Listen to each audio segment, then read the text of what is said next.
success is not the destination, but it is the pursuit of a worthy ideal. Because on the other side of success, that idea of success where most people think it's a landing place, it's actually the process. It is where you are going, how you are getting there, and everything along the way, and the feeling that you get from that, because the success never arrives.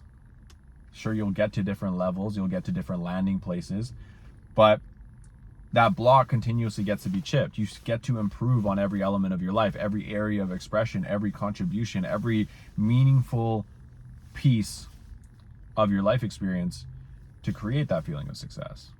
And the more you achieve, the more awareness you have, the more details you can add to the vision, and it becomes a creative masterpiece of life. And so when you look at, for example, churches of the past, or these big monuments and statues that have been left by generations before us, they're a marvel to behold because of the time and consideration that it had taken by multiple individuals usually to produce these wonders, these incredible contributions.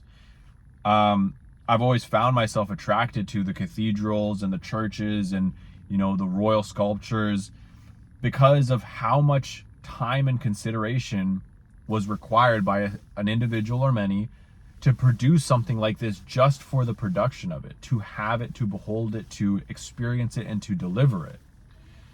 And we're lost of that in this generation. We don't have many people who are creating life works, masterpieces, things that will stand the test of time and will be regarded as marvels and majesty.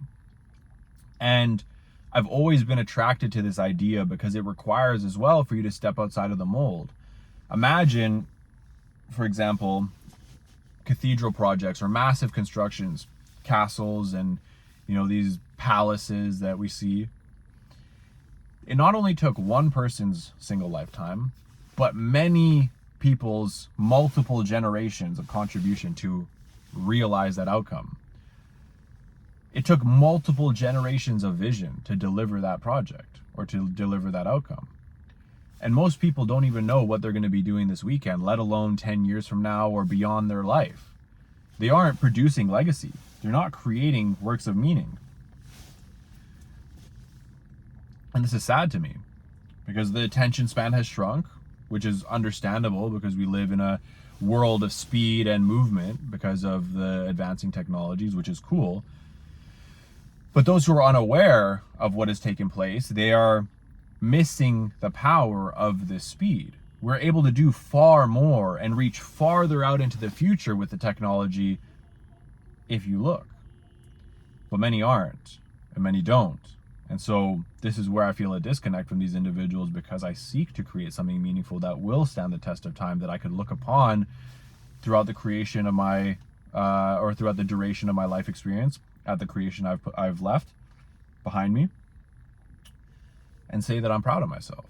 And to know that I use my opportunity here to produce something meaningful and to deliver that to the world and to make a statement, to ruffle some feathers, to get people thinking, to have an idea get across, even just as an inspiration or to spark the next generation of leaders, to spark the next generation of creativity and innovation. Because that's what it was for me. By being exposed to the masters who had come before me, leaving evidence and breadcrumbs of their thoughts and their creation and their process, it gave me permission to do the same. And I learned from them.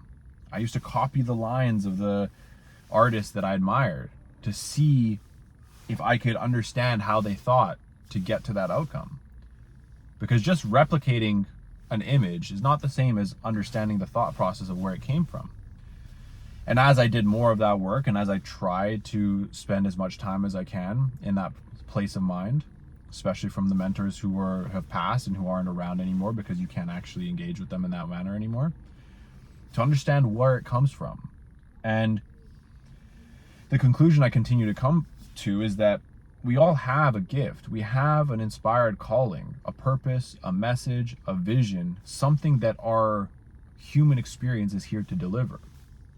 And most people are so inundated in scarcity and fear and lack and doubt and guilt and shame and resent and all of these emotional states that they're just living in the early stage of getting over those things. And it wasn't until that I had my own emotional overflow from pressure and stress and all of these things that I realized that this was an actual problem. And until I resolved those for myself with the processes I've gone through and how I teach, I was stuck. And I couldn't give myself permission. I couldn't actually even give myself to any meaningful projects because I was so burdened and I was so void of confidence and certainty that it wouldn't even be possible. And this further brought to my attention that I believe there's two purposes in life. There's purpose 1.0, which is getting out of scarcity and getting out of lack, the healing phase, to where you actually develop yourself to the point of which you can overflow contribution. And so that's purpose 1.0. And then there's purpose 2.0, which is life after wealth, or life after abundance, or life after healing, where you've done the work on self to the point where you're okay and you can now move on to serving others in the game. You can now produce things that are meaningful beyond your own satisfaction.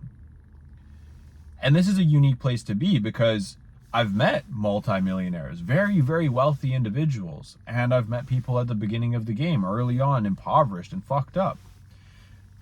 These guys, some of them, they may not have money, but they were healed and they were happy and they were contributing.